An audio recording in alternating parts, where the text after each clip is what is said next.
गति 120 शब्द प्रति मिनट। डिक्टेशन शुरू होने में समय शेष है 5 सेकंड। Ready, start. उपाध्यक्ष महोदय, बजट पर जो चर्चा चल रही है उसमें भाग लेते हुए मैं भी अपने विचार सदन के सामने प्रस्तुत करना चाहता हूं।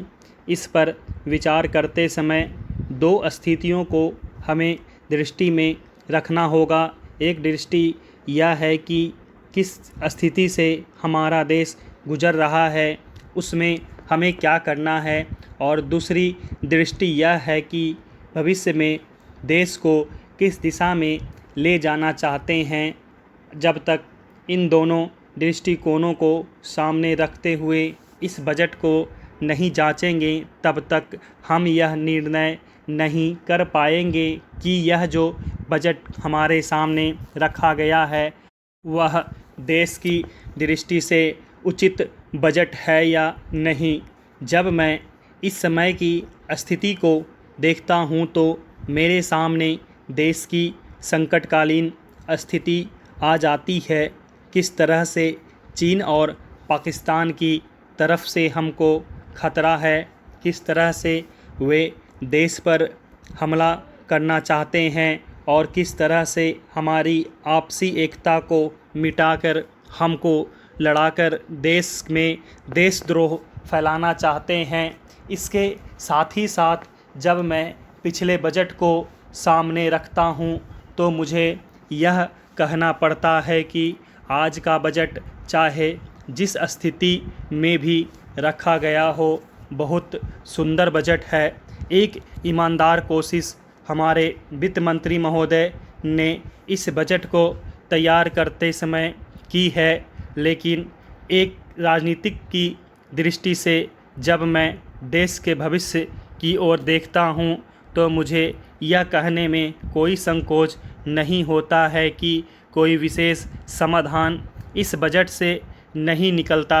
मैं जिस पार्टी से संबंध रखता हूं उसका जो उद्देश्य है उसको सामने रखते हुए मैं यह कह सकता हूं कि जो हमारे सामने आदर्श हैं वे सब आज ही पूरे नहीं हो सकते।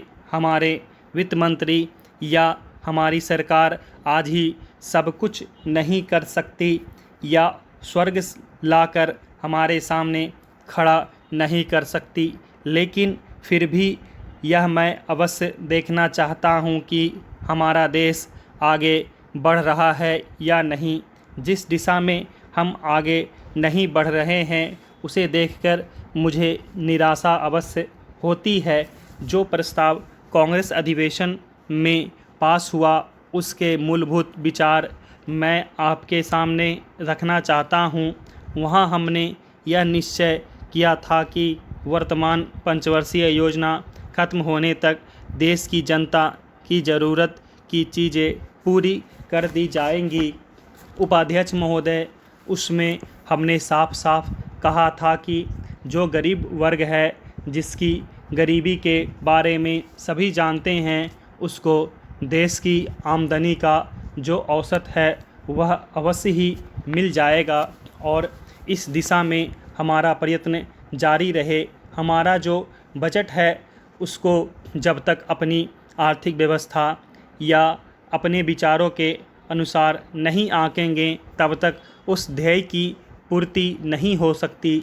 यदि इस दृष्टि से अपने बजट को देखते हैं तो हम इसे न अधिक और न कम नंबर दे सकते हैं। मेरी प्रार्थना यह है कि सरकारी या सरकार जिन संस्थाओं को सहयोग देती है उन्हें आदेश दिया जाए कि वे देश की उन्नति का विचार करें, परंतु खाने की पुष्टि देकर नहीं। यह कार्य शीघ्र से शीघ्र होना चाहिए। इसका कारण यह है कि उच्च श्रेणी आम जनता का आदर्श होती है और जो कुछ उच्च श्रेणी के लोग करते हैं उसकी नकल कनिष्ठ श्रेणी के लोग करते हैं। इसलिए यह काम पहले उच्च श्रेणी पर हो जाए तो आम जनता पर उसका प्रभाव अवश्य गहरा पड़ेगा। सप्ताह में 2 बार भोजन छोड़ने का जो मेरा सुझाव है, इससे न केवल अनाज वरन ईंधन, तेल, कोयला आदि सब की बचत होगी। भोजन छोड़ने के अलावा अन्न बचाने का और भी एक तरीका है, वह भी सामूहिक सामाजिक श्रेणी पर किया जा सकता है। जानते हैं कि इस देश में 10% अन्न कौन खराब करता है? कीड़े, पंछी, बंदर और बोरियां ठीक ना होने से अनाज गिर जाता है और मिट्टी में मिल जाता है। यह विचारणीय है।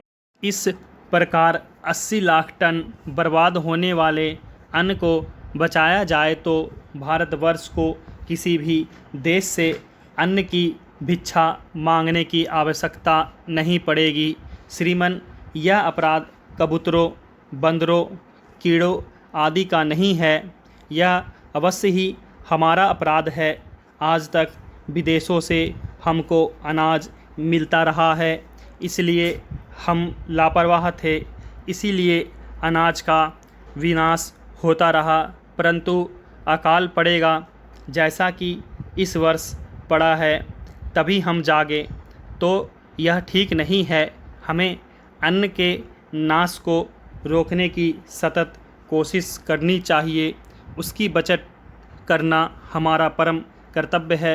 यह काम हर किसान, बच्चा और युवक कर सकता है और उन्हें करना चाहिए। अन्न बचाने की समस्या केवल कानून के जरिए हल नहीं होगी, यह बात भी सामाजिक चेतना पर निर्भर है। स्टॉप।